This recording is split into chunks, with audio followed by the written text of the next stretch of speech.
আসসালামু আলাইকুম। আজকে রান্না করব ডিমের কোরমা। এই ডিমের কোরমাটা খেতে কিন্তু ভীষণ মজার হয় পোলাও দিয়ে।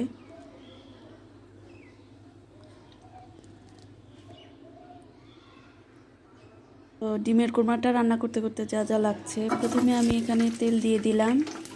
দিয়ে দিচ্ছি ডিমগুলা সিদ্ধ করা, একটু লাল করে ভেজে নিব। এরপর এই তেলে দিয়ে দিব আমি 2-3টা লং আর দারচিনি আর এলাচ, কয়েকটা এলাচ দিয়ে দিচ্ছি। দিয়ে হালকা একটু ভেজে নিব। তারপর দিয়ে দিব আমি পেঁয়াজ বাটা।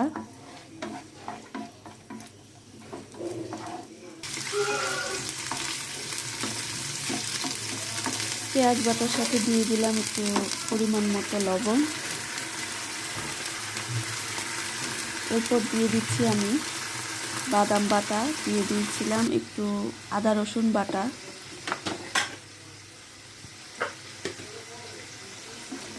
তারপর একটু মশলাটাকে ভালো করে কষিয়ে নিব।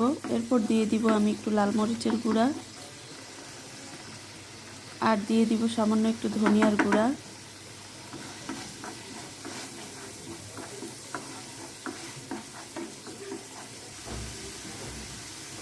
দিয়ে দিচ্ছি একটু জিরার গুঁড়া।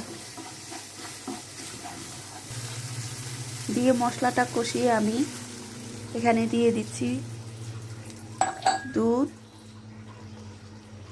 আমি এখানে গুঁড়া দুধ ব্যবহার করেছি। দিয়ে দিচ্ছি ডিমগুলা ভেজে রাখা। এরপর দিয়ে দিচ্ছি কয়েকটা কাঁচামরিচ আর কিশমিশ।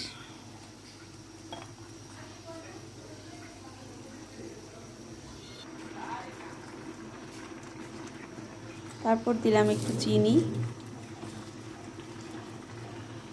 এখন দিয়ে দিচ্ছি একটু পেঁয়াজ বেরেস্তা।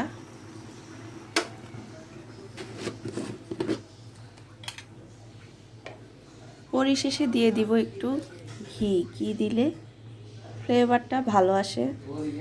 ভিডিওটি যদি ভালো লেগে থাকে অবশ্যই শেয়ার করে দিবেন এবং লাইক কমেন্টস করে পাশে থাকবেন। এই যে হয়ে গেল আমার ডিমের কোরমাটা। এটা কিন্তু খেতে ভীষণ মজার হয়, আপনারাও চাইলে ট্রাই করতে পারেন। দেখতে যেমন, খেতে কিন্তু অসম্ভব মজার হয়েছে।